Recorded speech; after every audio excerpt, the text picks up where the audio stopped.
Sun Wukong, the Monkey King, is a figure that is widely recognizable, regardless of where you're from. His exploits and life story are detailed in The Journey to the West, a novel that was written in the 1500s and based in 7th century China. This novel, with its 100 chapters, is more than just a story. It's a profound exploration of the human spirit, a spiritual quest wrapped in the guise of an adventurous odyssey. From the rebellious Monkey King to the serene yet determined monk Xuanzang, this narrative is as rich and layered as the landscape they traversed. But to truly appreciate the depth and complexity of The Journey to the West, we must embark on our own journey, breaking down this extensive tale into 4 separate videos. Each part will delve into the characters, the trials they face, and the underlying themes that have made this story a cornerstone of Chinese literature. In this video, we'll cover the first 25 chapters of The Journey to the West. Join me as we embark on this journey together, peeling back the layers of one of the most celebrated works of Chinese literature, perhaps even the world. Whether you're familiar with the tale or encountering it for the first time, Journey to the West promises an adventure that is as enlightening as it is entertaining. In ancient times, on the mountain of flowers and fruit, a large stone was nurtured by the elements over many eons. This stone, imbued with the essence of heaven and earth, eventually cracked open to reveal a stone egg. From this egg emerged a fully formed monkey, who would later become known as Sun Wukong, the Monkey King. Upon his birth, the stone monkey possessed extraordinary powers. He could already walk, run, and climb with ease. As he explored his surroundings, he encountered a group of ordinary monkeys. They accepted him as one of their own, and together they lived a carefree life, playing and frolicking in the mountain's beautiful forests and streams. One day, while playing near a waterfall, the monkeys were curious about its source. They decided that whoever could leap through the waterfall and find its origin would be their king. The stone monkey, being the bravest and most curious, took up the challenge. With a mighty leap, he passed through the waterfall and discovered a hidden cave behind it. The cave was a magnificent abode, filled with glittering gems and adorned with precious materials. The stone monkey invited the other monkeys to join him, and they all agreed to make it their new home. Impressed by his bravery and leadership, the monkeys declared the stone monkey as their king, and he was henceforth known as the handsome Monkey King. Despite his new title and the luxurious life in the cave, the Monkey King felt a sense of unease. He realized that although he was the king, he and his fellow monkeys were still subject to the cycle of life and death. Determined to find a way to escape this fate, he embarked on a journey to seek enlightenment and immortality.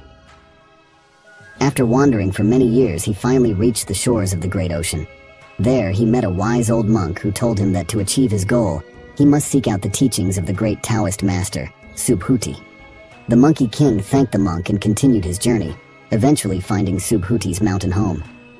Disguising himself as a simple traveler, the Monkey King requested to become Subhuti's disciple.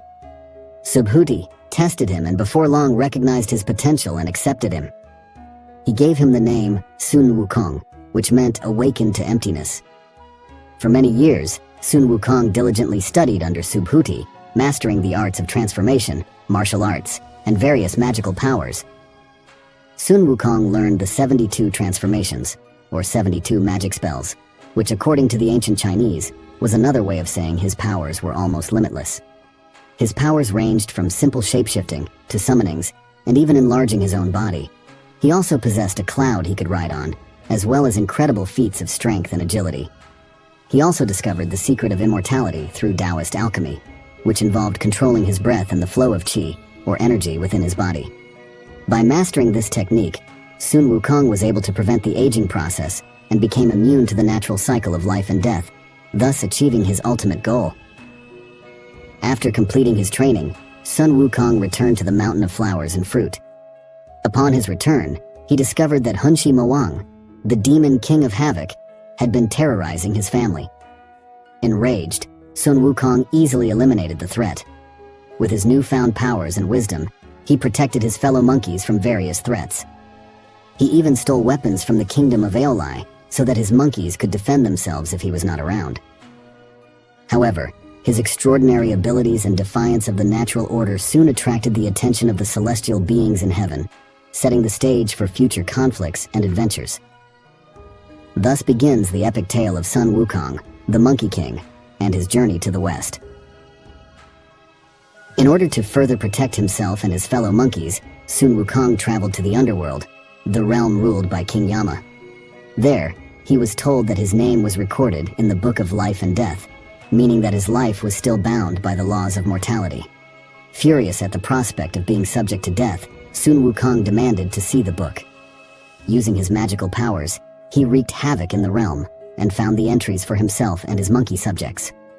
In a daring act of defiance, he boldly erased their names from the book, thus liberating themselves from the clutches of death. He and his monkey subjects were now truly immortal, free from the cycle of reincarnation. Despite his newfound immortality, Sun Wukong still sought to arm himself and his kingdom with more power. He decided to visit the Dragon Kings of the Four Seas, renowned for their vast treasures and powerful weapons. First, he visited the Dragon King of the Eastern Sea, Ao Guang. Disguising his intentions, Sun Wukong initially asked for simple gifts, but he quickly escalated his demands. Ao Guang, recognizing Sun Wukong's power and fearing his wrath, presented him with a magnificent golden staff, the Ruyi Jingu Bang. This staff was originally a pillar used by the Great Yu to measure the depth of the seas, and could change its size at will. Sun Wukong was delighted with this weapon, as it could shrink to the size of a needle for easy carrying and expand to gigantic proportions for battle. In addition to the staff, Sun Wukong also demanded a suit of golden armor, a phoenix feather cap, and cloud-walking boots from the other Dragon Kings. Fully equipped, he returned to his mountain kingdom, ready to protect his realm from any threat. Sun Wukong's growing power and influence did not go unnoticed by the celestial beings.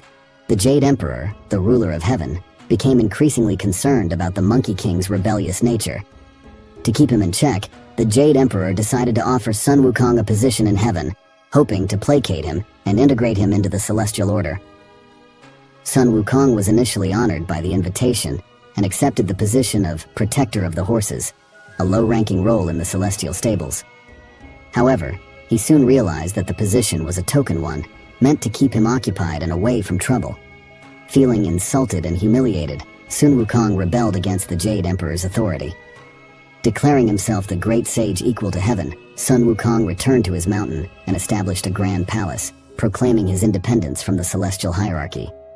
But not before consuming the peaches from the immortal peach garden, as well as consuming the imperial wine and golden elixirs, meant for a heavenly banquet. These acts of defiance sparked a series of confrontations between Sun Wukong and the heavenly forces, leading to epic battles where Sun Wukong showcased his incredible strength and magical abilities. The Jade Emperor sent his mightiest generals and armies to subdue Sun Wukong, as much as 100,000 soldiers, but none could match his power. Sun Wukong defeated almost every celestial warrior and wreaked havoc in the heavenly court. The celestial forces were in disarray, unable to capture or defeat the rebellious Monkey King. Laozi, an elderly lord in heaven, was almost successful in capturing Sun Wukong by trapping him in a large furnace. However, Wukong's resilience proved too strong. As he endured the intense heat, it actually made him stronger, granting him the fiery golden eyes and eventually led to him breaking free. The fiery golden eyes granted Sun Wukong the ability to see through illusions and see over great distances, but it came with an extreme sensitivity to smoke, a consequence of the time he spent in the furnace. Realizing that conventional means were futile, the Jade Emperor sought the help of Erlang Shen, a powerful and skilled three-eyed warrior deity known for his ability to see through illusions and his prowess in battle. Erlang Shen, accompanied by his loyal celestial dog and a host of divine soldiers, engaged Sun Wukong in a fierce and epic battle. The two warriors matched each other in strength and skill, with Sun Wukong using his 72 transformations and cloud somersaulting ability to evade and counter Erlang Shen's attacks. Despite Sun Wukong's formidable abilities, Erlang Shen's keen eyesight and strategic prowess allowed him to keep pace with the Monkey King. Realizing that something needed to be done, the Jade Emperor finally sought the help of Buddha, who resided in the Western Paradise. Buddha, with his infinite wisdom and compassion, agreed to intervene. He summoned Sun Wukong and challenged him to a test of power. Buddha proposed that if Sun Wukong could leap out of his palm, he would acknowledge the Monkey King's claims and grant him the title of Great Sage equal to heaven. Confident in his abilities, Sun Wukong accepted the challenge and leapt into the air. He traveled to the ends of the universe, reaching 5 towering pillars, where he marked his presence by writing his name and urinating on one of them. However, when he returned to Buddha, he discovered that the 5 pillars were actually Buddha's fingers. No matter how far he traveled, he could not escape Buddha's palm. With a swift motion, Buddha flipped his palm, and Sun Wukong was trapped under a massive mountain, unable to escape. Thus, Sun Wukong's rebellion was quelled, and he was imprisoned beneath the mountain for 500 years, awaiting the day when he would be released to fulfill his true destiny. During this time, Sun Wukong reflected on his past actions and the consequences of his defiance. Guanyin, the bodhisattva of compassion and goddess of mercy, visited Sun Wukong at the 5 Elements Mountain and informed him that his time for redemption had come. But that wouldn't begin until he met a monk named Xuanzang. During the Tang Dynasty, Emperor Taizong had a dream in which he visited the underworld. There, he encountered the spirits of the dead and was deeply moved by their suffering. Upon awakening, the emperor was determined to seek spiritual guidance and enlightenment for his people. He decided to commission a monk to journey to the Western Heaven in India to retrieve the sacred Buddhist scriptures. These scriptures were believed to hold the wisdom needed to bring enlightenment and salvation to the people of China. The emperor called upon the most learned and devout Buddhist monks in his realm to find a suitable candidate for this perilous mission. Among them was Xuanzang, a monk renowned for his piety, wisdom, and dedication to the teachings of Buddha. Because of this, Xuanzang, also known as Tangsanzang, was chosen for the journey. As Xuanzang prepared for his journey, Guanyin was entrusted by the Buddha to ensure the success of the mission. She knew that the path to the Western Heaven was fraught with dangers, and Xuanzang would need powerful protectors to aid him. Guanyin traveled to the Eastern continent and appeared to the emperor in a dream, instructing him to support Xuanzang's mission. The emperor provided Xuanzang with a golden robe and a magical staff, both imbued with divine protection. With the emperor's blessing and divine protection, Xuanzang set out on his journey. He traveled on foot, carrying only his robes, the magical staff, and a few provisions. His path was long and arduous, taking him through vast deserts, treacherous mountains, and dangerous forests. Xuanzang's first stop was at the 5 Elements Mountain, where Sun Wukong had been imprisoned by Buddha. Guided by a divine vision from Guanyin, Xuanzang approached the mountain and found the stone tablet inscribed with the incantations that bound Sun Wukong. Reciting the incantations, Xuanzang released Sun Wukong from his imprisonment. Sun Wukong, grateful for his freedom and eager to atone for his past misdeeds, pledged his loyalty to Xuanzang and offered to serve as his protector. To ensure that Sun Wukong remained obedient and did not revert to his rebellious ways, Guanyin provided Xuanzang with a magical headband known as the Golden Circlet. By chanting a specific mantra, Xuanzang could tighten the circlet around Sun Wukong's head, causing him great pain and keeping his impulsive nature in check. With Sun Wukong as his first disciple and protector, Xuanzang's journey continued. The two travelers faced numerous challenges and dangers, relying on each other's strengths to overcome them. One of their first challenges was a band of demons who sought to capture Xuanzang, believing that consuming his flesh would grant them immortality. Sun Wukong, with his incredible strength and martial prowess, easily defeated the demons and protected his master. Xuanzang's wisdom and compassion guided Sun Wukong, while Sun Wukong's strength and magical abilities protected Xuanzang. Together, they forged a bond of mutual respect and loyalty, setting the foundation for the epic journey that lay ahead. Their path was still long and filled with numerous challenges and various mythical beings, but with each step, they moved closer to their ultimate goal: the sacred scriptures that would bring enlightenment to all of China. As Xuanzang and Sun Wukong continued on their journey, Guanyin watched over them from the heavens. She knew that additional help would be needed to ensure the success of their mission. Therefore, she sought out other powerful beings who could join Xuanzang as disciples and protectors. One of the helpers was a dragon prince named Ao Li, the third son of the Dragon King of the Western Sea. Ao Li had been banished from his underwater palace for accidentally setting fire to his father's pearls, and was now living in disgrace. Guanyin saw an opportunity for redemption and appeared to Ao Li, instructing him to transform into a white horse and serve as Xuanzang's steed. Ao Li agreed to this plan, and Guanyin granted him with the ability to transform into a magnificent white horse. With this transformation, he would be able to carry Xuanzang safely and swiftly on their journey. Guanyin then guided Xuanzang and Sun Wukong to the river where Ao Li was residing. As they approached the river, Sun Wukong and Xuanzang encountered a fierce dragon. The dragon, unaware of their identities, attacked Xuanzang, attempting to devour him. Sun Wukong leapt into action, using his magical staff to subdue the dragon. In the midst of the battle, Guan Yin appeared and explained Ao Li's situation and his role in their journey. Upon hearing Guan Yin's explanation, Xuanzang forgave Ao Li for his attack, and the dragon prince transformed into a beautiful white horse. Xuanzang named him White Dragon Horse and welcomed him as a vital member of their team. The horse provided transportation for Xuanzang during his journey, something a normal horse would not have been able to achieve. Xuanzang and Sun Wukong continued their journey westward. As they travel, they come across a temple named Guanyin Hall. The temple appears to be a place of worship dedicated to the Bodhisattva Guanyin, and Xuanzang, being a devout Buddhist, is eager to stop there and pay his respects. Upon entering the temple, the group is greeted by the resident monks. However, unlike the pious monks Xuanzang is accustomed to, these monks are greedy and corrupt.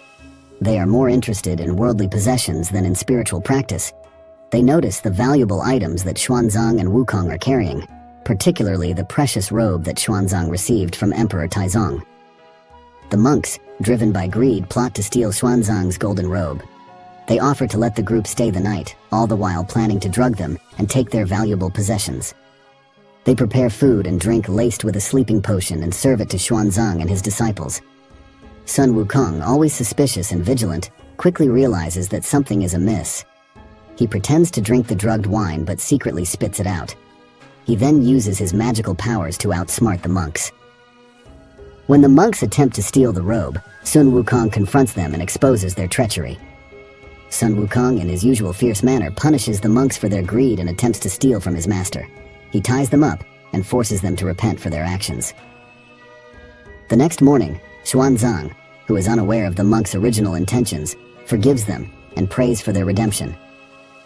After dealing with the greedy monks, Xuanzang and Wukong continue their journey toward the Western Heaven.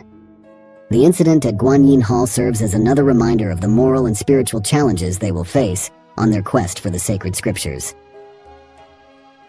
Shortly after leaving the temple, Xuanzang and Sun Wukong are ambushed by a demon named the Black Wind Demon.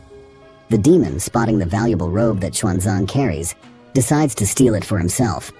The demon uses his powers to create a strong wind that separates Xuanzang and Sun Wukong, allowing him to abduct Xuanzang and take the robe. After the wind subsided, Sun Wukong realized that Xuanzang was missing and immediately set out to find him. Using his magical abilities, he tracked the demon to his lair and confronted him. A fierce battle ensued between Sun Wukong and the Black Wind Demon, but the demon proved to be a formidable opponent. Realizing that the demon was too powerful to defeat alone, Sun Wukong decided to seek help from Guan Yin. He traveled to her realm and explained the situation, asking for her assistance in rescuing Xuanzang and recovering the stolen robe.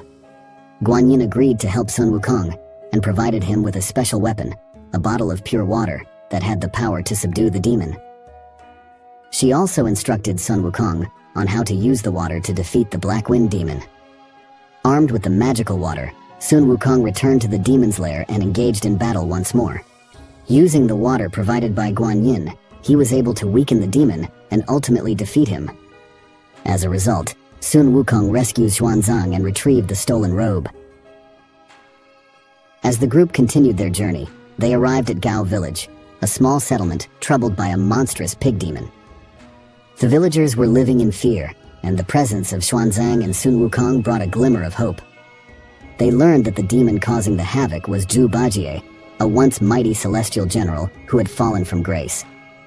Zhu Bajie had originally been Marshal Tian Peng, a commander of the Heavenly Navy. However, due to his gluttonous and lustful behavior, he was banished from heaven and transformed into a half-man, half-pig demon. His most notable crime was consistently harassing the moon goddess Chang'e. Because of the banishment, he found refuge in Gao Village and took a young woman as his wife, much to the villagers' dismay. The villagers informed Xuanzang and his disciples about Zhu Bajie's tyrannical behavior and pleaded for their help. Determined to aid the villagers and add another protector to their group, Xuanzang sent Sun Wukong to confront Zhu Bajie. Sun Wukong decided to trick Zhu Bajie in an unconventional way. He disguised himself as Zhu Bajie's wife and began to tease him. He attempted to bait the pig demon into a trap, but once Wukong revealed his identity, Jubaji fled in a panic.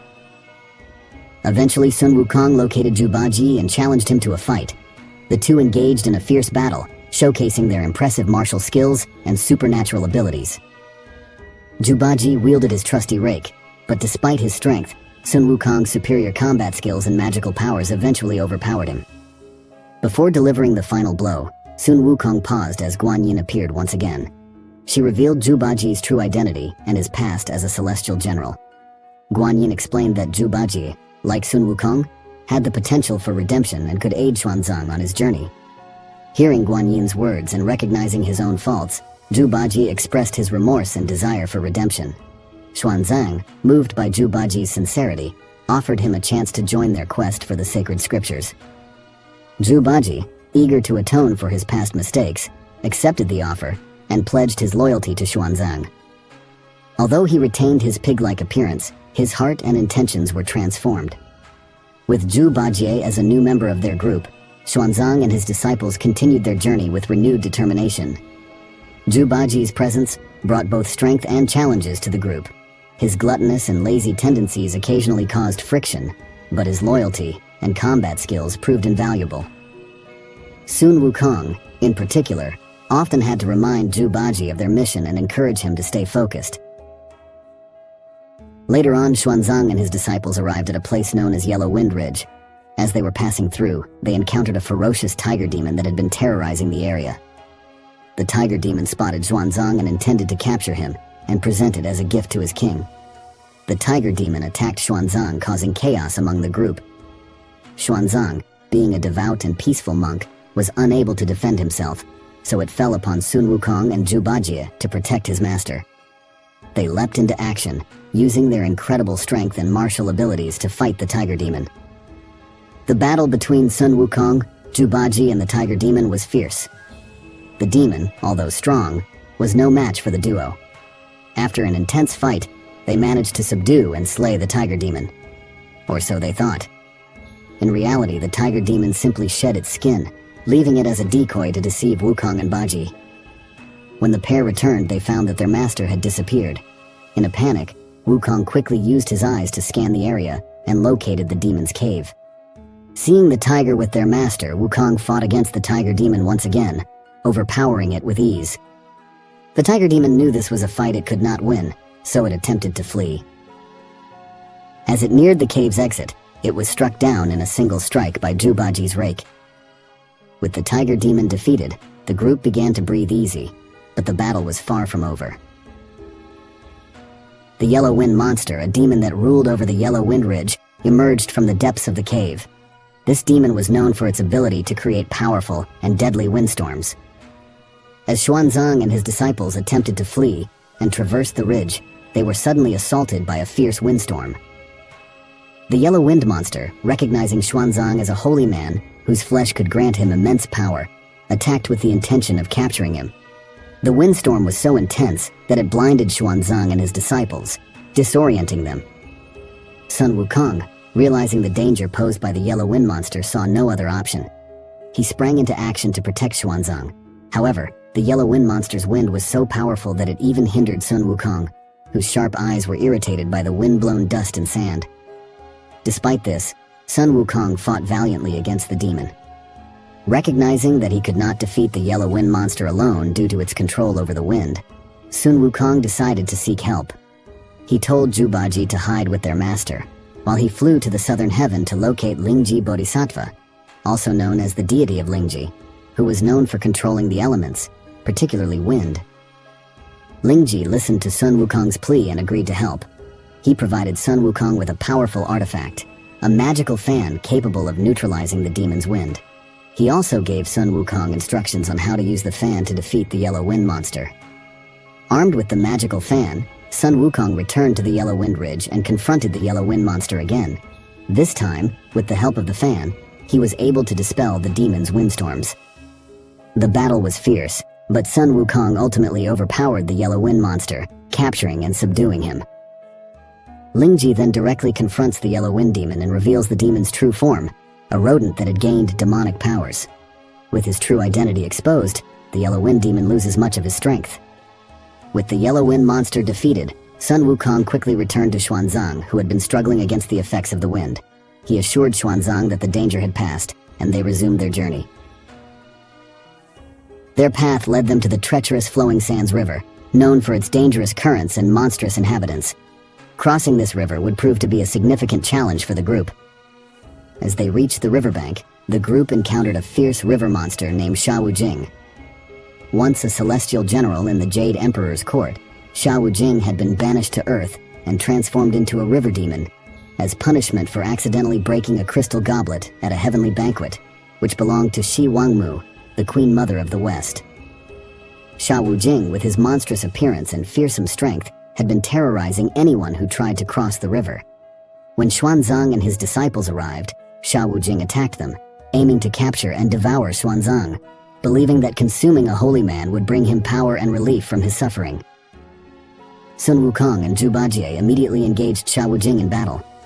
The fight was intense, as Sha Wujing's strength and combat skills were formidable. However, the combined efforts of Sun Wukong's agility and magical abilities, along with Zhu Bajie's brute strength, eventually overpowered the river monster. As the battle raged on, Guanyin appeared once again to intervene.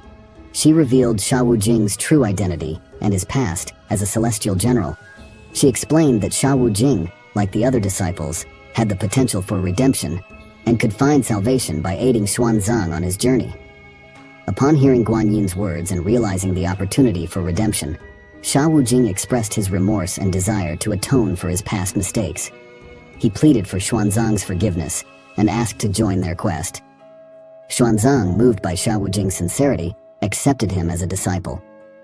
With his new purpose, Sha Wujing transformed from a fearsome river demon into a loyal and devoted disciple. His monstrous appearance remained, but his heart and intentions were purified. Sha Wujing's strength and loyalty made him a valuable addition to the group, providing both protection and support. With Sun Wukong, Zhu Bajie, Sha Wujing, and Aoli by his side, Xuanzang's team was now complete. Each disciple brought unique strengths and abilities, and together they formed a formidable group capable of facing the numerous challenges that lay ahead. While Aoli was part of the group, the story typically only focuses on the other four companions. As Xuanzang and his disciples traveled, they came across this family of women who seemed kind and hospitable. The women offered them food and shelter, making it seem like a safe haven for weary travelers. The disciples were initially cautious, but eventually accepted the hospitality, unaware that this was a test of their purity and spiritual resolve. The women, as part of the test, subtly attempted to tempt the disciples, particularly Zhu Bajie, who was known for his gluttonous and lustful nature. The goal was to see if the disciples would succumb to earthly desires, or if they would remain true to their spiritual mission. Sun Wukong, with his sharp senses and experience, quickly became suspicious of the women and realized that something was amiss. He saw through the illusion and recognized that these women were not what they seemed. He warned Xuanzang and the other disciples to remain vigilant and not fall into temptation. The mother proposed that the three disciples each marry one of her daughters, and even tried to gift them all their worldly possessions. Xuanzang, however, declines this offer, and the group is kicked out of the house. After the disciples passed the test by resisting the temptations, the bodhisattvas revealed their true identities. They were bodhisattvas Guanyin, Manjusri, Samantabhadra, and the Old Mother of Mount Li. They commended Xuanzang and his disciples for their purity and dedication. All except for Zhu Bajie, who snuck back to the house at night, attempting to marry one of the daughters. The bodhisattvas played along, and even subjected Zhu Bajie to humiliating games. In the end, not only did Zhu Bajie not get married, but he was tied up and hung from a tree overnight to teach him a lesson. In the morning, the bodhisattvas emphasized that the journey to the west was not just a physical journey, but also a spiritual one, where the travelers had to continually prove their worthiness. As they continued their journey westward, Sun Wukong, Zhu Bajie, and Sha Wujing became sworn brothers. They encountered various demons, spirits, and mythical beings, each presenting new trials and tribulations. Through these encounters, Xuanzang's wisdom and compassion guided his disciples, helping them grow and learn the true meaning of their quest. The journey to the Western Heaven was long and arduous, but with their combined strength and unwavering determination, Xuanzang and his disciples were prepared to face whatever obstacles lay in their path, knowing that their ultimate goal was to bring enlightenment and salvation to all. Thank you all for watching all the way to the end. I hope you enjoyed this as much as I enjoyed making it. What did you think? Did I miss any details? Let me know in the comments below. If this is your first time watching one of my videos, then welcome to the channel. I hope I earned a like and subscription in your eyes. If not, that's okay. I'll keep making videos until I do earn it. If you're a returning viewer, thank you so much for your continued support. I truly appreciate all the views, likes, subscriptions, and kind words and messages. Without you, this channel wouldn't be here today. That's it for now. I hope to see you all in the next one.